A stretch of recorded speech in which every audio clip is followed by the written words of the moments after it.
Hello and welcome to a Pair of Geeks pre-recorded live stream. It's live, but it isn't. And today I'm talking to various people who are having the same follicle-related disposition as myself. They made the mistake of running an online convention and now they're losing their hair. One of them's covering it up. One of them's just lost it completely. Me, I'm going grey. This is what happens when you organize a convention online. Don't do it, people. Don't do it. It's crazy. You're signing yourself up to a life without hair. So, with that said, let's do a clash of the conventions. It's Con+1 meets Aethercon and having a chat about online conventions and why you should come and care and do things and play games and spread the good words of RPGs and all that kind of stuff. So, without further ado, let me introduce you to the Aethercon people, my special guests here today. Take it away, guys. Let's start with you, Steve. My name is, hi out there. My name is Stephen J. Holodinsky. I'm the event coordinator for Aethercon. This is our 7th. A couple of good folks up from our staff are also here with me. John, why don't you, you're like one over from me, sort of.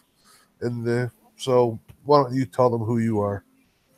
I'd rather not, actually, to be totally honest. I'm very shy. But I suppose I should, because we're eating up precious minutes here.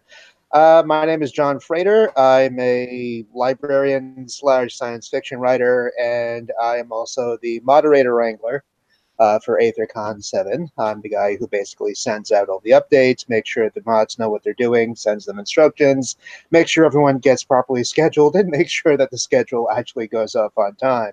So the fact that I have no hair is completely coincidental to the fact that I volunteered to do this stupid thing. And so, yeah, hell, ask me what you like. I'll give you the answers I have.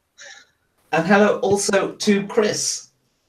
Well, my name is Chris Malador, and I'm an illustrator. And for Aethercon, I basically wrangle all of the artistry that we can that helps us through our whole convention, including the speed painting duels and all that, which we'll get to later. So those are our panelists here today. If you're watching this channel, you probably know who I am. I'd like to think you do. But if you don't, hit subscribe and the little bell icon and all that kind of stuff, because, you know, we got fancy graphics.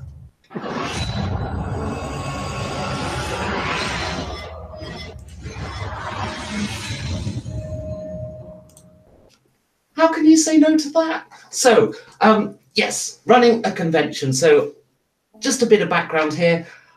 This year, I agreed to run an online convention. It had run for several years before, and then last year it didn't run. The old people wanted to give up. They handed it over to me, and for me, mine goes live in 2 weeks' time, Con+1. It's an online YouTube RPG convention to raise money for Child's Play charity. We're hoping to raise $5,000. We've raised 1,000 already. It's going great so far, touch wood. But I thought I'd get some advice here from the people who've been doing it for years. So nobody has been doing online conventions as long as Aethercon, the original and biggest online RPG convention. So how did it first come about for you guys? What's the story of Aethercon? Basically, I actually took a sabbatical from gaming in the 90s. And those 10 years that I was away from gaming, the gaming scene changed an awful lot. By the time I got back, my local game store had closed down, and all of the local gamers had dried up, and this is where I had gone to get my gaming fix. So consequently, I had to turn to online solutions. And the one thing I noticed when I went in there, you know, chat rooms or forums or what have you, was that there was an awful lot of, you know, my game's better than your game, or you know, my version of this game is better than your version of this game. There was an awful lot of vitriol about that, and I thought, you know, there's an awful lot of gaming there's an awful lot of entertainment dollars. Let's put it that way. There's an awful lot of entertainment dollars out there. And if I had spare money to spend and I wandered into one of these forums or one of these chat rooms and this is what I got out of it, I'd turn around and go spend that money on a movie. I wouldn't want anything to do with that. And so I said, let's do one weekend where nobody fights with everybody, everybody's welcome, and everybody has fun. And that's kind of where it started. Okay, so it was, a reaction to the online community as it was. I mean, if it's going to be an online RPG convention, it obviously has to come from a community somewhere. Con+1 began as Brigade Con, which grew out of the RPG Brigade, which again, it's an online community type thing. So, so you'd made this decision to do your first convention, and somewhere along the way, you had that first convention and you thought, you know what, I'm going to do that again and make it a yearly thing. So what was it about that first running you thought, apparently we're not showing the screen of the person speaking. I thought we were. Is that not happening? Well, it's happening for you. It didn't happen for me. You had Chris on screen the entire time. I think I'm broadcasting people as they're talking. So I tell you what, let's just fill in with a little bit of graphics while we can.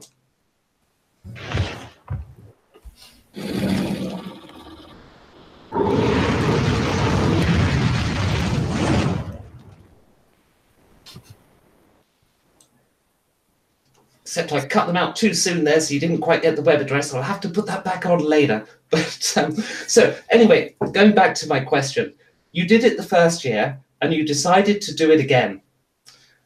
So we never decided not to. we knew that this was going to be a long process, and that no amount of discouragement, and there was a lot of it to begin with, as there is with any, no one had ever done anything like this. I'm not talking just online conventions. I mean, I had never organized a convention before, any kind of convention, any kind of gamer meeting. So there were mistakes made. There always is when you're learning something on the fly. And, but there was never, there was an awful lot of discouragement. There was an awful lot of naysayers because of mistakes that were made. I wanted to ask about that really is what was the big things you learned after running your first convention? Because, I want to absorb the knowledge here to make my own better. So do what you do now better is the big thing that I came across. Nothing that you do is ever to a point where it cannot be improved. There is always something. Listen to people, take their concerns into account. Now you have to measure that against, here are the things they think you can do better. Here are the resources you have to do those things better. And you have to, you have to prioritize, and you say, okay, where do I stick these meager resources that I have to fix these problems? Because, Aethercon is a zero budget convention. We are all volunteers. All materials are donated. All services are donated. Okay? So it's not like we have a bankroll behind us to, go out and hire this person or that person to take care of a special problem. Okay? So, it's not easy, but it can't, so long as you prioritize, you can keep moving forward. So you're now coming into your 7th year, I believe, and that's, when is it? So if I'm a player and I want to attend Aethercon, what's the date for this year's convention? November 9th to November 11th. Okay, so you run it for 3 days, so 3 times the headache and the hair loss. Yeah. But it's changed over the years. John is a fairly recent addition, so he has not experienced as many headaches as us, as most of us. Chris has been around since what? Well, I mean, you were an artist in Aethercons 1 and 2. When did you take over the Artist Enclave? I'll be honest with you, I don't completely remember the actual year. It's all becomes white noise after a while. But no, I mean, I remember when you first approached me, and I remember you always having it in your mind that this was going to be annual. We didn't know how that was going to work, but you seem to always have that mindset that we can keep this going if we just keep trying. And I was very grateful for that. But I want to interject on something you said earlier, which was the things we've learned. I think it's important that we're always trying to simplify our process down, because doing a technical-based convention where everything is done on computers, we found that it's very easy to get very complicated with everything that we're doing. And one of those things that we have found of great value is to always try and find ways of simplifying our process down, making it a little bit easier. And when you do that, the people do notice, and more of them want to take part. So yeah, this is true. I mean, look, I'm about as grognard as it gets. Okay, I don't know my tech. There are people on this staff who are way smarter than I am. So I can only guess at how difficult it must be for someone who just has never really done this before. I mean, there were kind of two hills that like, I know you said we were the first, but we were not. There were other conventions out there, online conventions out there, there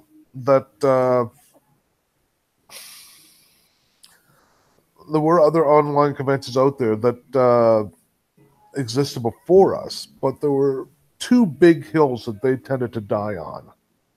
Okay.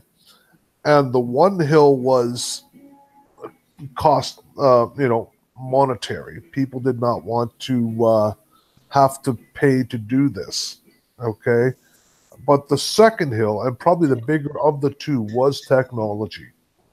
If they had to download something, if they had to install something, these are things that people who work in IT, that's not a problem for them. But there are far less people who work in IT than there are who don't. And it was a problem for them. And so we, at the very beginning, said, you know what? Everything that we do is going to be free. Everything that we do is going to be browser-based. With the exception of Skype, which I mean, if you buy a computer these days, that comes pre-installed anyway. So you don't have to download it. It's already there. And these are two things that we really want to make sure that we had a good handle on, and helped introduce people to online gaming. Now that kind of the whole technology sort of question brings me onto really my next question, which is about streaming of games, because the convention that I've taken over, Brigade Con, that's now Con+1, that has always been a YouTube convention. And I know from speaking to administration people in previous incarnations of Brigade Con, that technical support for teaching people how to live stream a game was always one of their biggest issues. One of the reasons why, when I set up the web platform for Con+1 this year, I put a lot of effort into the technology to create it so that it kind of answered a lot of the questions for you. And of course, it's brand new. It's not yet at a level where it gets rid of every problem, and we do still get technical support on that. But that's something that's quite unique to the fact that Con+1, every game is streamed online. Now, how many of the Aethercon games are actually streamed as opposed to just, people just playing and then the game is sort of lost in the ether? We do not have that feature yet. This is something that has been discussed. This is one of those things that when you have these things that you can improve on, and this many resources you can throw at those problems. And we currently do not have the resources to take on that particular problem, expand in that way. Which is not to say that we don't want to do it. We do want to do it. It's just a case of, okay, if we pull Chris off of Artist Enclave duty and put him on here, well, who does Chris's Artist Enclave duty? You know, it boils down to manpower is what it boils down to, right? And as we have moved on through these 7 years, we have slowly increased our staff year on year. You always, there's a person here or a person there. It's expected that trend will continue. It's been going on for 7 years. There's no reason to see why it wouldn't. And so, when we do find those other people, then okay, now we have more resources to tackle more problems, right? And that's kind of where we are with that. Okay, so the online, so at the moment, is that no games are streamed, or is it just it's down to the GM? If they know how to do it, they might do it, but most of it isn't streamed. Is that right? We do not currently stream our games live. Gotcha. Okay. But again, this is something that we are looking into. I'm not going to put a timetable on it because I'm not going to overpromise and underdeliver. But it is something that has been discussed. It is something we want to do. It's just a case of manpower. Well, I implemented that this year for Con+1, and I have to say the technology is not quite there at the minute with Google and the way that the YouTube API works. So, for example, there are two ways you can create a video in the Google YouTube API. One is to create a Hangout, but if you do Hangout, you can't actually make the video. You have to get the end user to go into the YouTube account and make the video, and then you can sort of fix name and thumbnail and stuff afterwards. Or you can do what's called RTMP streaming, and if you create the video to do that, people go, I don't know how to broadcast to that. Only a very small number of people know that stuff. It's quite technical. It involves software and stuff. So at the moment, YouTube isn't there for it, which has made it harder to solve that problem still. I'm hoping that YouTube kind of sorts it out, because they're continuing this phase out of Hangouts and stuff, which is just going to make it harder and harder in the future, I think. So technology, technology makes leaps and bounds year on year. So I can't see where, if that's something that Google/YouTube wants to get a real chunk out of, I can't see how they would not develop that more and dumb it down so that more people can use it. Right? That'll happen. It's just a matter of time. Yeah, I've been trying to sort of solve the problem myself with my own code, and I'm at the point where I can create a web page with everyone talking and stuff inside the web page, but then how do you get that broadcasting to YouTube? And there's issues with formats, and then you start spending money on servers and stuff, and it gets awkward and expensive at that point. So I think at the moment there isn't a solution. It's just we're in Google's hands, waiting for the good solution. But that's enough about tech, because obviously it's something I like a lot. But most people are here to talk about RPGs, and they want to play in RPG games, and that's something I think Aethercon has quite a lot of. So just before we talk about Aethercon's games, just want to let you know there are player slots available in Con+1 as well. You can November the 3rd, just saying. So the Aethercon has quite a lot of games registered, doesn't it, as I understand it? Aethercon has got 73 current open games, and now our organized play games are starting to come online. The D&D Adventures League did a couple of days ago. We are expecting Pathfinder Society and Starfinder Society to also jump in sometime this week. I've been told that there are over 100 of those games, so we'll be on the happy side of 150. All right, that's okay by us. That's incredible. Like getting the Adventurers Guild and Pathfinder Society and stuff to sort of run as part of your convention. And I have to say, I'm quite jealous because I didn't think of it. So, and I can't get Wizards of the Coast to return my emails. So it's been a long process. I mean, I'll be honest with you. A lot of this is relationship oriented. As you organize stuff like this year on year, you will find that your Rolodex, I mean, there are more cards in your Rolodex, and the more cards that are in your Rolodex, those beget more cards in your Rolodex. And that's kind of, I mean, it's a side benefit of being a volunteer at a convention. Your Rolodex just explodes over time. All right. And I mean, if you're a person who is like trying to get into the gaming industry in any way, shape, or possible, whether you're an artist or you're a writer or you're into graphics or whatever it is, I mean, volunteering to work at a convention like Aethercon, for example, this is a really great way to make connections. the other good way, just while you're on that topic, just so we can help somebody who's in that situation. The other, oh, hang on, someone's nicked it. I'll tell you what, I'm gonna put a cut in here. So there's another tool that I grab a chainsaw. There's another tool I use if you want to make connections. Yeah, this is the ultimate tool for making a connection at a gaming convention.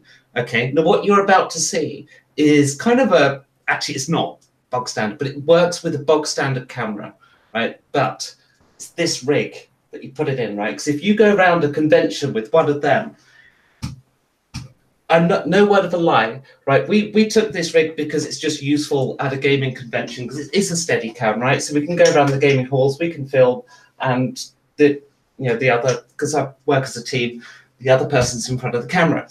Now we're going around the convention trying to get in to speak to people to pick up sponsors for Con+1. People were chasing us down the aisles because they see the big camera. They go, "Oh, you look like proper press." So we had gaming companies literally chasing us and sending runners after us. Abuse of that situation. Oh, every single one got turned into a sponsor. Yes, absolutely. We are in proper press. That's the. But the thing is, the rig makes it look really professional, but the rig's quite cheap. You can put any camera in it. Yeah. I can see where this might help more than the chainsaw idea. So that is my top tip if you want to get like loads of contacts in the gaming industry. It's what you need to do. Make your camera look impressive, even if it isn't. When I started, oh, sorry. When I started with this, I was working. We were in college. I was working for a gaming. Oh God! Today you would call it self-published, but there was no self-publishing in 1987, 1988. But we started a gaming magazine called Gateways, and we were basically doing all the research. We were doing all the writing. We were coming up with with sponsors who would place ads with us, and we would. My thing specifically was a play tester for all the games that we got freebies of. And the idea is you review the game, you get to take the game home.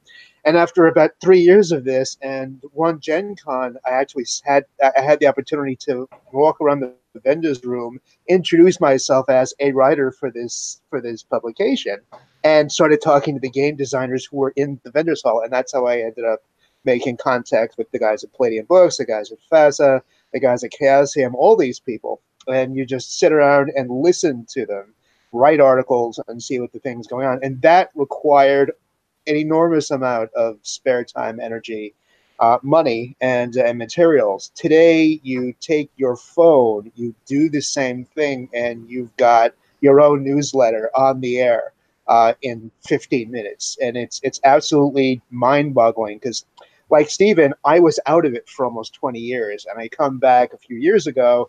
Everything is different. All the people I knew are either gone or have gone on to other things.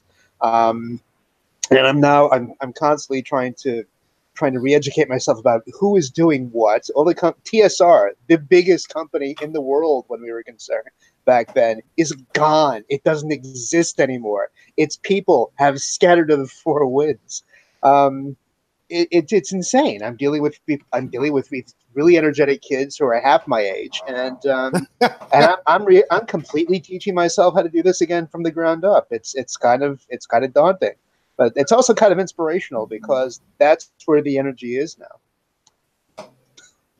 But while we're on the topic of companies, though, of course, the thing they really mostly bring to conventions like ours, of course, is prize funds. Now, I know for those watching, by the way, Con+1 has over 30 sponsors and 160 prizes to give away.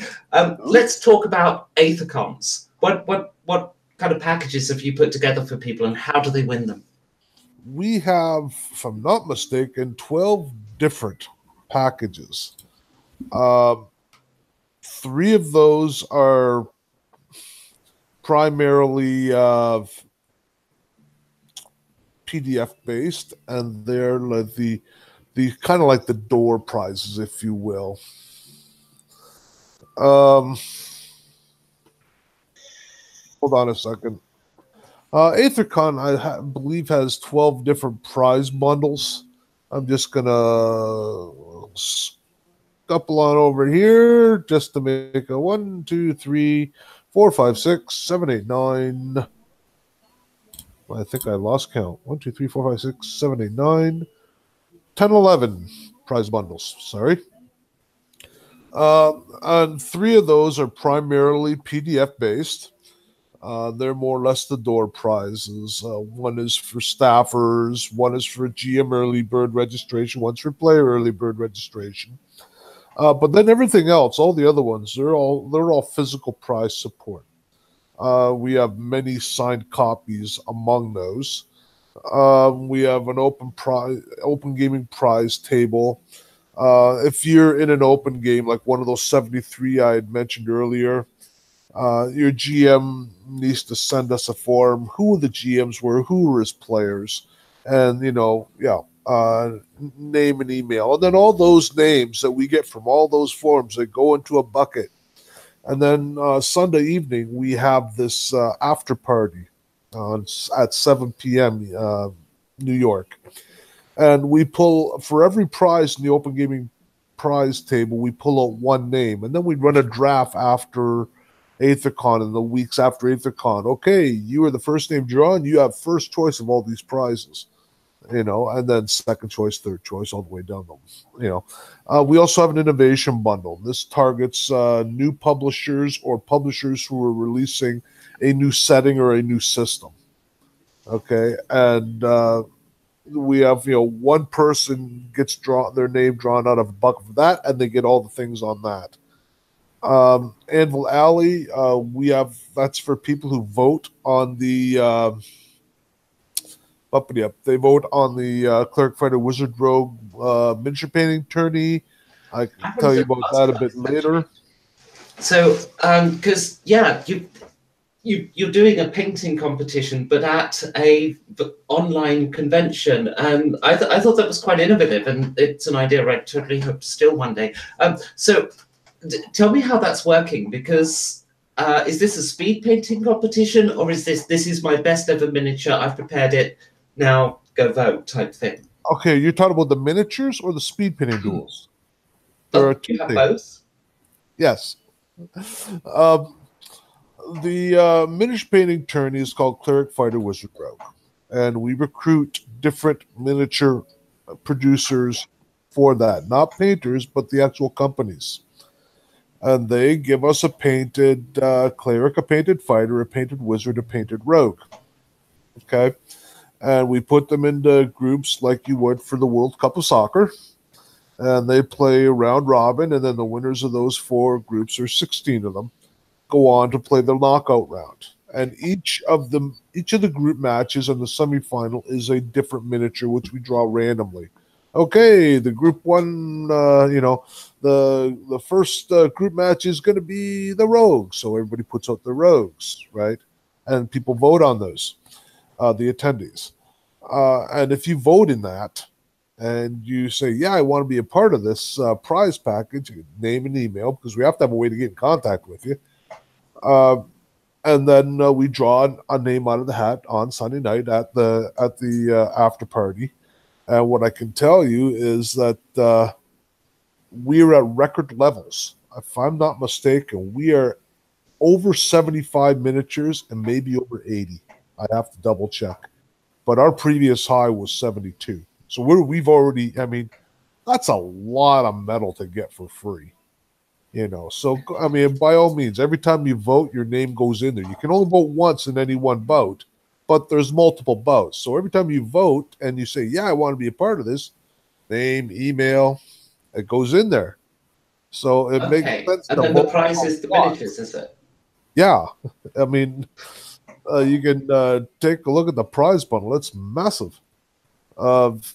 You've got names like Anor Miniatures. They were last year's finalists. Alternative Armies from Scotland. Bear's Head. Demented from Australia. They won last year. Haldane Creations. These guys are 3D specialists, 3D printer specialists. Lost Kingdom, Neverrealm Industry, Ralpartha Europe. They're putting in the Beastman Raiders packs. Star Hat's got a bunch of stuff. If I'm not mistaken, I believe we might be even adding Grimforge and Neverrealm Industry to that packet as well. I'm fairly certain of it. So it's going to get even bigger. There are other packets. There's the Beholder bundle. These are for people who subscribe to our YouTube channel and or our Pinterest page.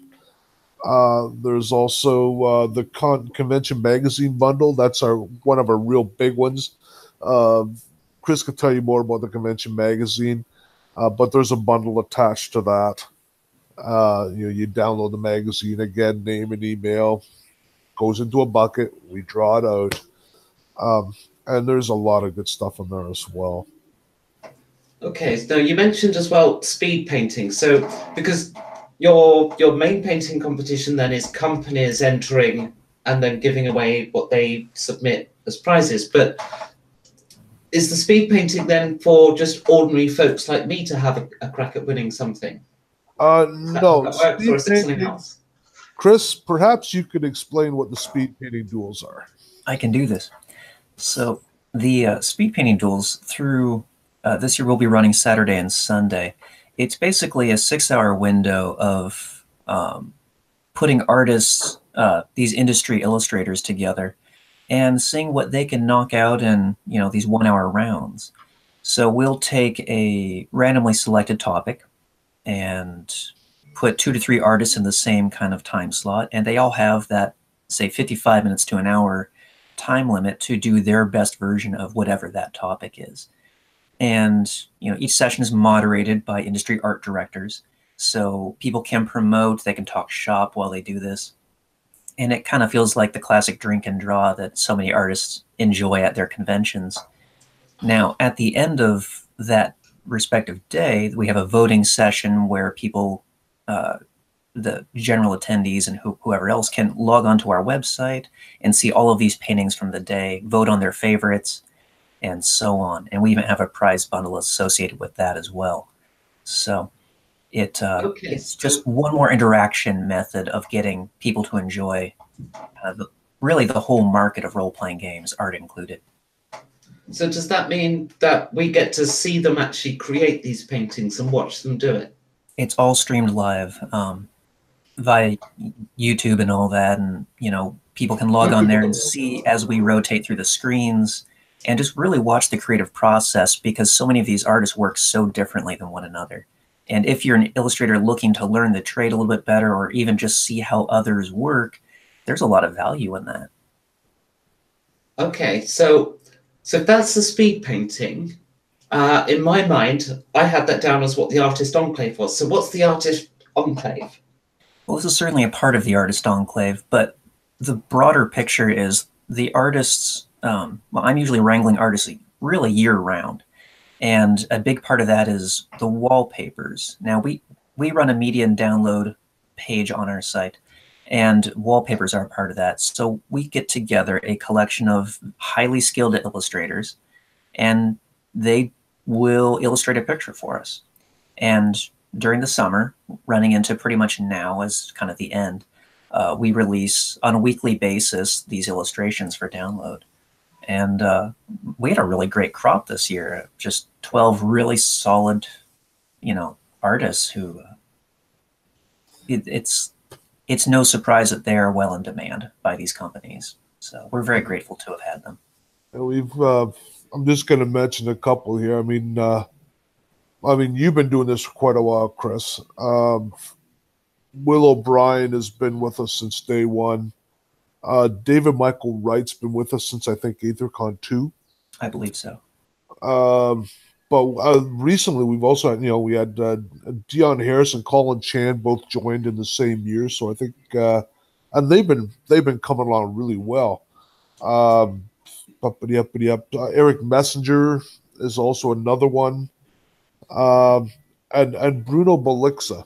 I've got this guy is, Will's the kind of guy that you can hand him a paper towel and 5 minutes later he'll come back with here's this really great piece of art, in full color, and Bruno is kind of the same way, right? Which is, those I can understand why any gaming company would be happy to grab onto either of those two guys. I'm going to leave one of those guys a mystery so that when you talk about the convention magazine, you can talk about him, Chris. Sounds good. There is one other introduction, but I'm going to let Chris get into that. One thing I can say offhand is, I've been illustrating in the industry for just over 15 years, and we're still running into artists who I wish I had their skills. We have really this upper caliber of artistry happening that's just really great to have around. And man, I wish I could do what they do. And just for the publishers watching, remember, you only get those skills when you actually pay your artists. Sorry, just felt like a rant there. One thing we should mention is they do these wallpapers. And if you go to the Artist Enclave page, you will see all the wallpapers they have done for us, each artist individually. And you can download any of those for free for your computer, and there's some just fantastic stuff there. We are well beyond stickmen. Let's put it that way. Okay, so I want to talk a little bit more about because you have this vendors hall now. Presumably that's all the companies that are in some way involved, and it's a web page that just links out to them. Is it? Is that what the vendors hall is, or is there more to it than that? Okay, there's two main ways a publisher can take part in Aethercon. One is the vendors hall, one is the prize hall. We've talked about the prize hall. You donate I'll do a bit of that and I'll come back to the vendors hall. You donate a physical prize. And if you do this, you get a booth in Bobblebrooks Bazaar. Okay, this is like a flow-through booth. You are able to feature up to 3 different things. And these things they will be linked to the shopkeeper, the publisher's preferred online sales client. And they can do it up to 3 different ones here. Basically, we bring our horses to their water, is what we're doing. In any case, so there is that. There's also a hotspot ad that appears in the top right-hand corner of all of our pages that links directly to, it features the topmost item of the 3 in that shop. And if you click on that, it'll go directly into that shop where you can buy it. So you see something by, say, Chaosium. Oh, that's cool. I want that. Clicks on it, goes right into the Chaosium booth where you can buy it. Okay. Okay, so there is that. Now, with the vendors hall, these are for people who run games. If you run a game at Aethercon, you are in the vendors hall, and that opens you up to all of the different podcast opportunities. It also opens you up to being a part of the Convention Magazine interview process. This year, well, no, Chris, you can talk about the Convention. I keep wanting to go there, but I can't. That's Chris. Chris, you can talk about that. But with the buppity ups, with the podcast possibilities, I don't know. Maybe John, maybe you can speak to that a bit. That's kind of your battle. The podcast opportunities are trying to describe that. Trying to figure out how to describe that. Basically, we are collecting podcasters. We are always looking for people who can keep the conversation rolling. We're looking for people who are interested in the subject matter, people who are gamers at heart, people who like talking to artists and to writers and to publishers and just are wondering what's going on behind the scenes. How do these things get made? And people who are dealing with this sort of stuff are the folks that we recruit to do our moderator spots. We've got 12, 15 moderators at the moment. We started off with a few more, a couple people who were not able to fulfill their commitments. I'm here. I'm taking a spot on Sunday afternoon. And we are just looking for interesting people to talk to interesting people. Okay, so gonna go through what these interesting people will be talking about. We have 24 different Q&As. These last 50 minutes each. And if you're a member of the Vendors Hall, there's a possibility you'll get one of the following four things. Either a Q&A, okay, you'll be a part of a themed panel, okay, or you will be in the Convention Magazine, or you'll be is this part the of thing you dragged me into, that I'm doing something? Say it again. Is this the thing you dragged me into? That I'm doing? Right. Yes. Okay. So you're one of the themed panels.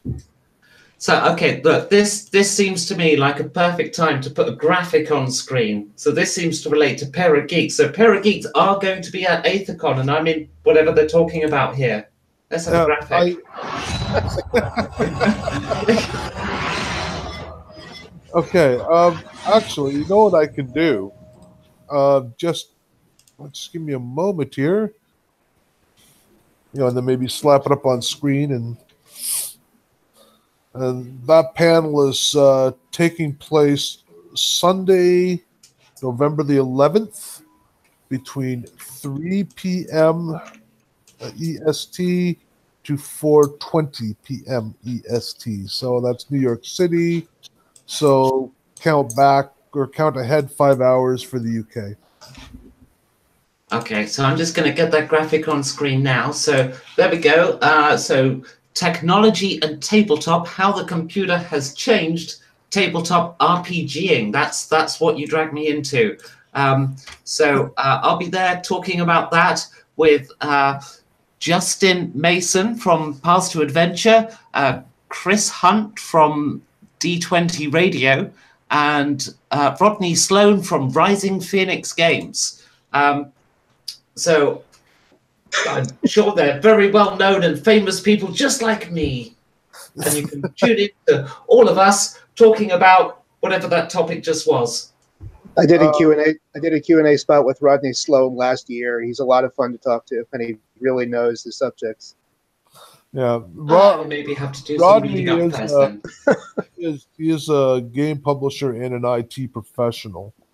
If you talk to people in the industry, they'll know who Justin Mason is. Justin Mason is he is a Kickstarter genius. He does all kinds of things. I have yet to find something that Justin Mason does not do, to be honest. So yeah, I mean, we have run this panel before, but this to me feels like one of the stronger lineups we have ever had, because you've got everybody And it's not like, well, yeah, I have got a computer.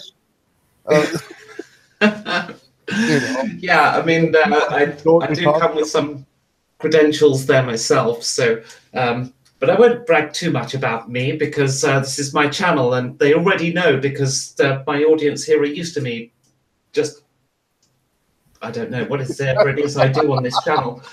I think the last video was stand in a field and get rained on, but other than that, I'm quite good with technology. So but in any case, I don't know.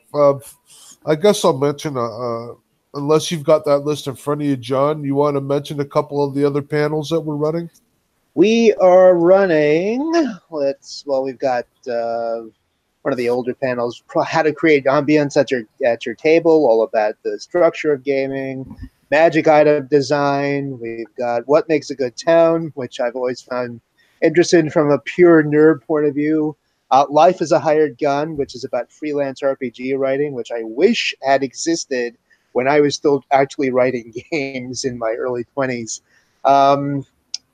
Your Best Side, what goes into a good portfolio, about how to develop your own stuff and market it.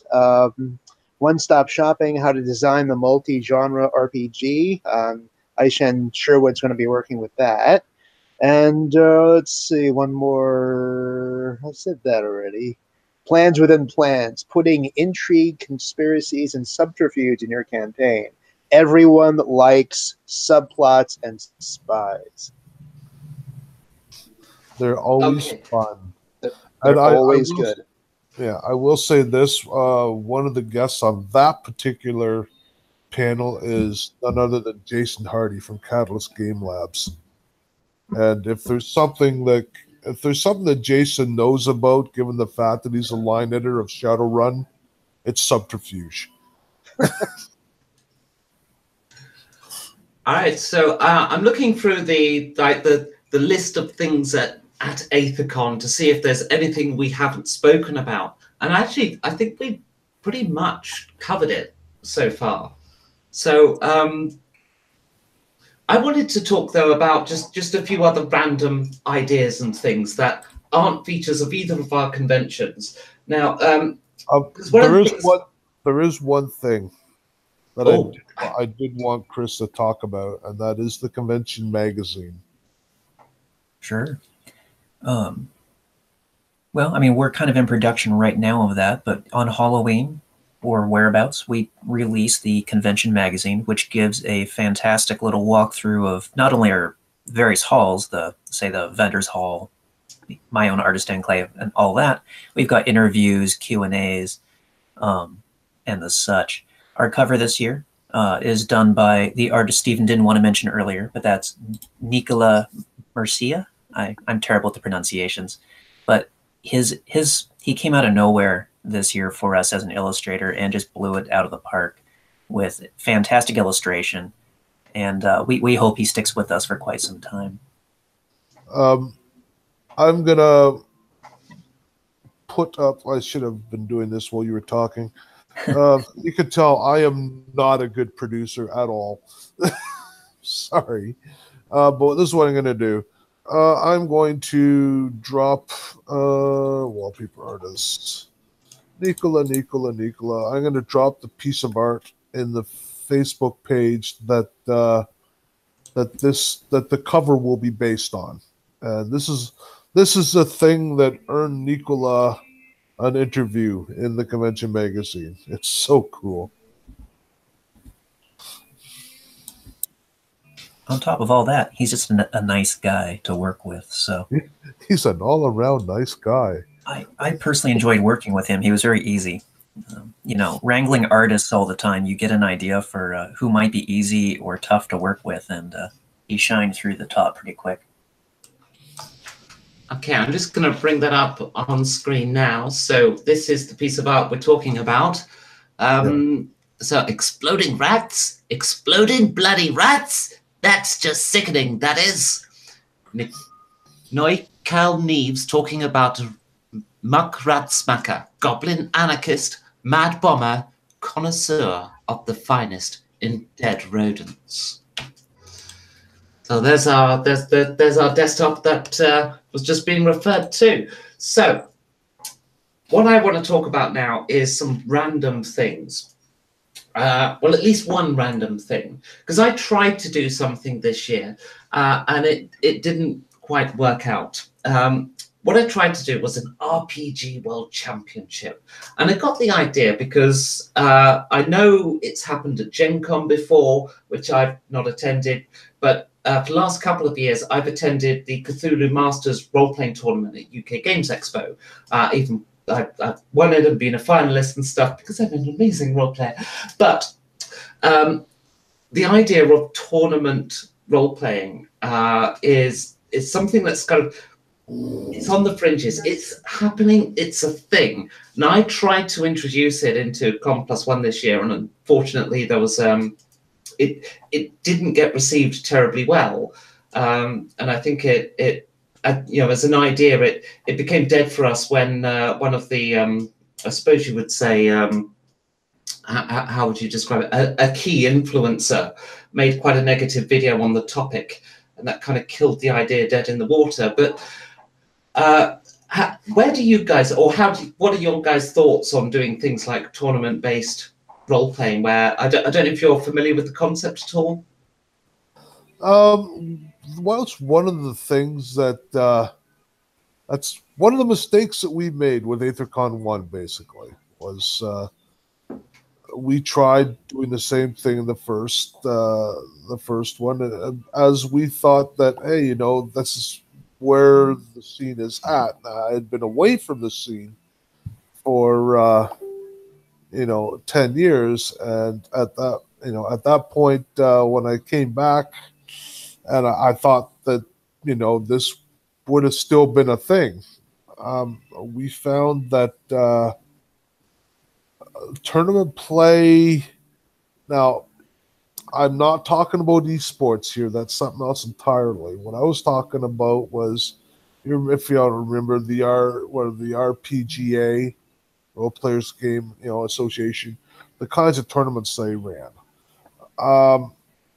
And we found out quite quickly that was no longer a thing, and that organized play sponsored by the producers of said games, that was where that scene was going.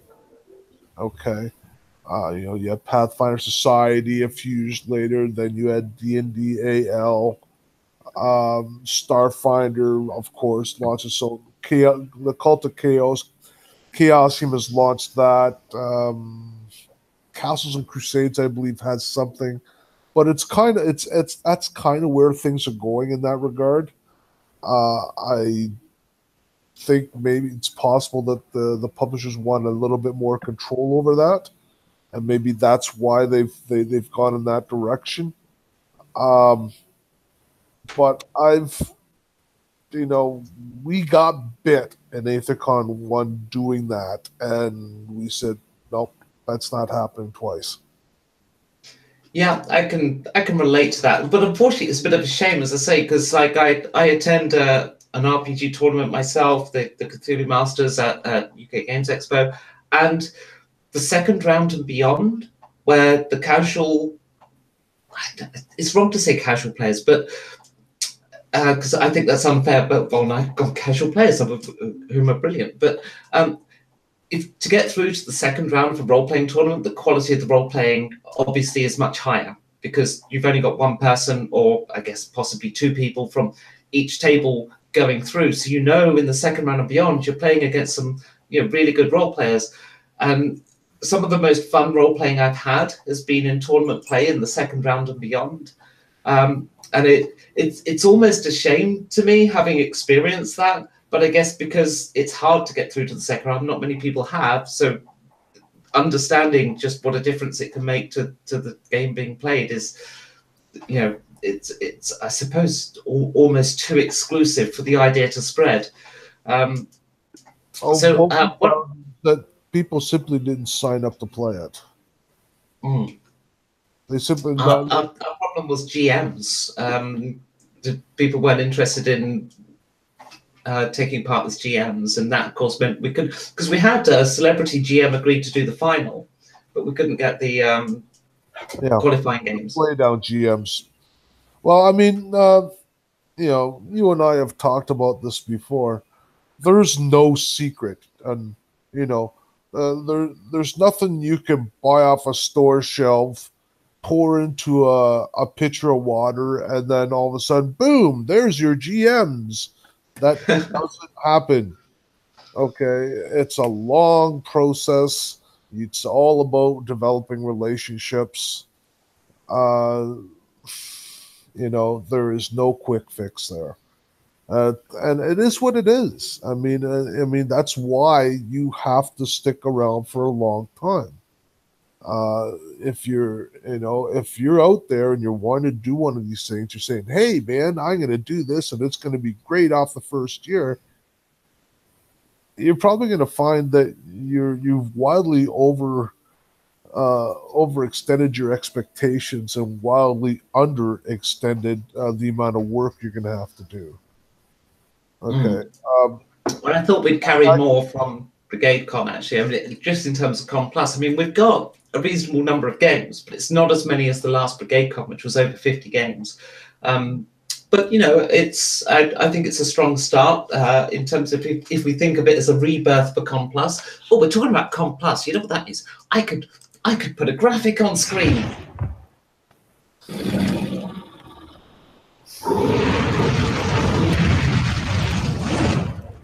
And this time, I'm going to remember to leave it long enough to have the little web address appear there. So conplus.live is the place to go for that.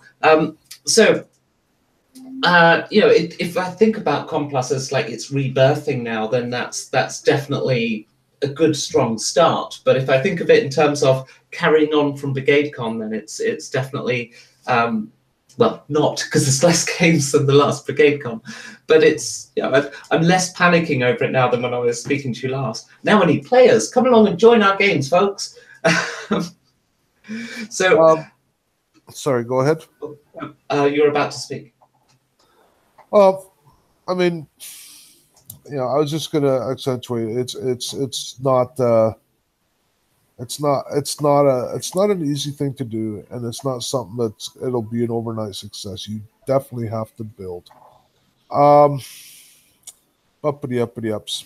I'm trying to think. There was another point I was going to make, and of course, when you're 55 years old, your memory is no longer on warranty. So when these things happen, you have no recourse. Well, look, I mean, the big important question is, right, so for anyone watching this who's got this far into the video, they're obviously really keen to attend an RPG convention. So here's the rundown, guys. You've got two to choose from. And this year, they're running quite close to each other. So November the 3rd, charity RPG online convention called Con+1, and what was it, 9th to the 11th? 9th to the 11th, Aethercon. Yep, so 9th to the 11th, you've got Aethercon. So you have a choice, raise money for charity, great. Lots more game choice on the Aethercon side. Either way, we'd love to have you. I'm sure I speak for everyone in here about that when I say that. You're welcome at either and both. Yeah, there's no reason you can't go to both. I mean, they're on separate weekends. That's basically 2 weekends of fun. Would be not a bad idea to get the Aethercon link out there? Yeah, so I'll put that in the description as well, just for those listening in podcast format. So it's aethercon.com. So Aether is in the ethereal plane. So aethercon.com. Yeah, AETHERCON.com. All right. If you look that up on Google, I mean, you'll see us there. Actually, we're actually quite happy about this. Is Aethercon? If you go there, it's got like one of those things where it kind of breaks down your web page to different areas. Like this is the about page. This is event registration. This is this is that. Apparently, Google doesn't hand that out to everybody, and they decided that we were worth having one. So we're pleased as punch about that. And that's it, folks. So thank you for watching this far. It's been a pleasure to have you increasing my view count. And because technically this is a monetized channel, so you've paid for or helped contribute towards my £10 a month income, which is what I live off now. Pot noodles once a week. That's my food because, joy. No, I'm kidding, of course. So thank you for watching, and I hope you found it informative and useful. And we will see you on this channel. The next thing you're going to see is when things go crazy on Con+1 weekend. So basically, we're doing a 24-hour non-stop continuous broadcast, and we have interviews with just about everybody who's important in the world of RPGs, with the exception of Monty Cook and anyone from Wizards of the Coast. We'll try and get them next year, but possibly a few other people. So if I didn't mention if you're not sponsoring this year and you're in the industry, get in touch with me, seriously. Anyway, that's going to be on November the 3rd. I'm afraid if you're subscribed to me, you're going to see a whole lot of new videos. But it's going to be amazing, and we're going to do lots of amazing things for charity. That's from Pair of Geeks, from Aethercon. I'll hand it over to you guys to say goodbye. I was hoping to do one little last thing, if that's okay with you. Well, actually, I want you to record something else as well just after this, but so we're not going to end. But if I missed something off, then I did want to go around the table and had people choose a game. Oh, right. I better go look at your games. I mean, you don't have to. But the other folks are pretty familiar with it. You might not be. So go ahead, guys. Let's pick out your favorite Aethercon game. I do have one that I think's a great one. It's called Rest and Recreation. It's the publishing game being run by Knight Errant Media. Tim Basalian is one of our best GMs. He's been around for years. He'll be running it. It's a Savage Worlds game using the Titan Effect setting. The guy who wrote this setting is actually in the Subterfuge fan with Jason Hardy.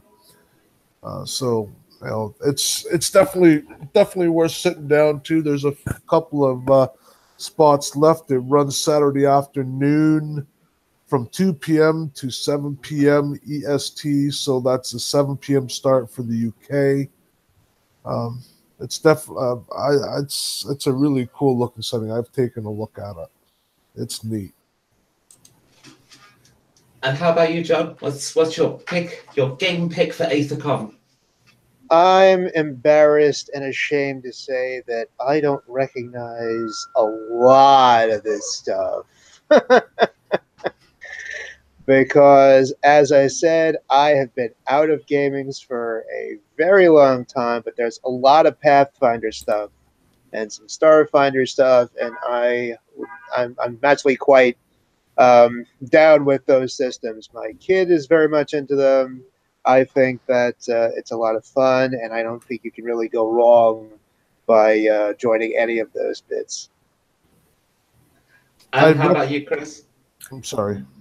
Let's see. If I were to pick one, I would go with the Shadowrun Anarchy game by Catalyst there. I mean, I have a lot of memories associated with Shadowrun, and it would be nice to revisit. And to have it done by those guys, I know they make a fine product. So. Okay, well, I picked my favorite Aethercon game as well. There's over 100 of them, and it's all of your official games that have come from Adventurers League and Starfinder stuff and Pathfinder stuff, all from official stuff, because I'm actually a bit jealous of those. I want them at my con too. John, Yes. if you have a child who is into Pathfinder, I would recommend that they play Ghosts of Legacy Hall Friday afternoon, 2 p.m. to 7 p.m. It's okay. Maybe you get to pull them out of school for that one. But Ghost of Legacy Hall is somewhat reminiscent of another movie franchise where there's many kids going to a magic school. Okay, I will definitely I'll definitely drop that name. It is Pathfinder. So Okay. anyway, sorry. Go ahead, Becky. Well, if you got this far in the stream, thank you very much. It's really helped my watch time minutes. And we'll see you on November the 3rd. I will also see you again at Aethercon because I'm an attendee. I will be there relaxing, having completed my own 24-hour convention. So see you then, guys. Ta-ra for now. Hi, my name is Stephen J. Holodinsky of Aethercon, taking place November 9th to the 11th. I urge you, as do all of our folks here, to give generously to Child's Play so we could put groovy games in the hands of kids in hospitals who might not otherwise get a chance to play them. Give generously.